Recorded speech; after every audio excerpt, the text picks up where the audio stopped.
Hello, friends. Good evening. How are you all? I hope you all are fine.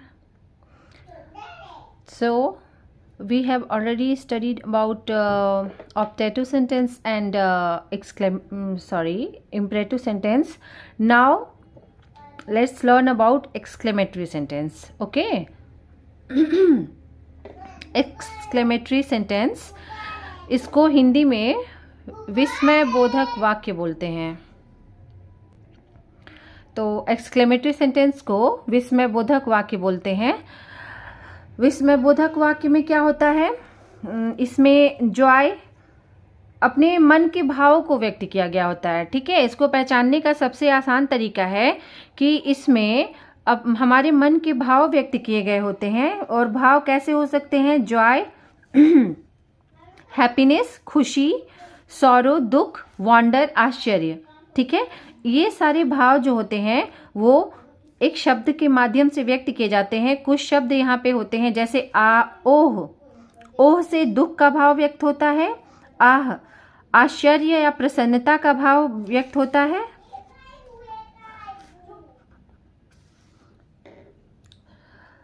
Alas, alas से क्या होता है? Alas से दुख का भाव व्यक्त होता है। हुर्रे, हुर्रे से जीतने की खुशी का भाव व्यक्त होता है। ब्रेवो से शाबाशी का भाव व्यक्त होता है। व्हाट और हाउ, व्हाट और हाउ जो होते हैं ये आश्चर्य का भाव व्यक्त करते हैं।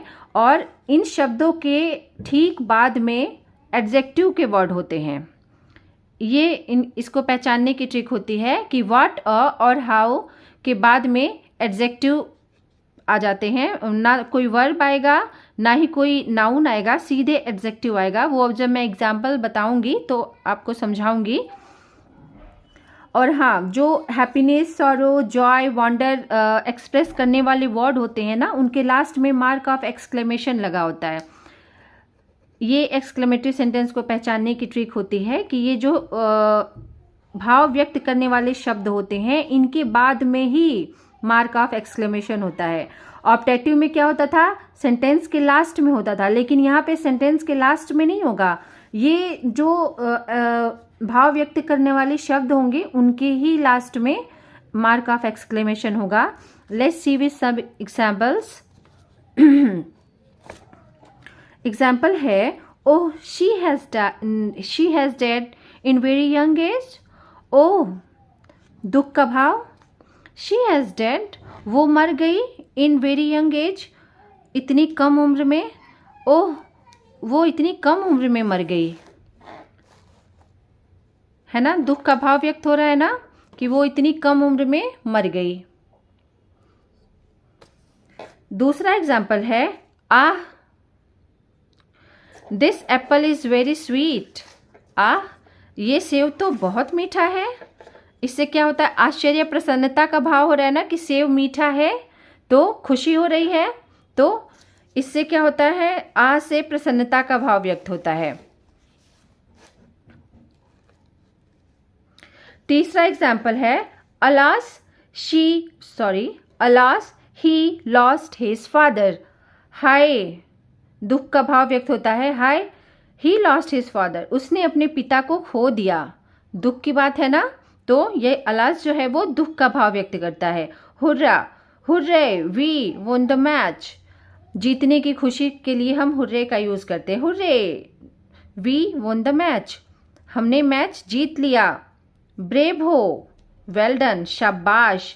ब्रेव हो और वेल डन जो होता है वो ब्रेव हो का वर्ड जो होता है वो शाबाशी के लिए यूज किया जाता है।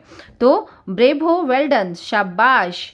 अब आइए देखते हैं व्हाट और हाउ का एग्जाम्पल कैसे होता है। व्हाट जैसा मैंने बताया, व्हाट मार्क ऑफ एक्सक्लेमेशन और डायरेक्ट एडजेक्टिव आ जाएगा।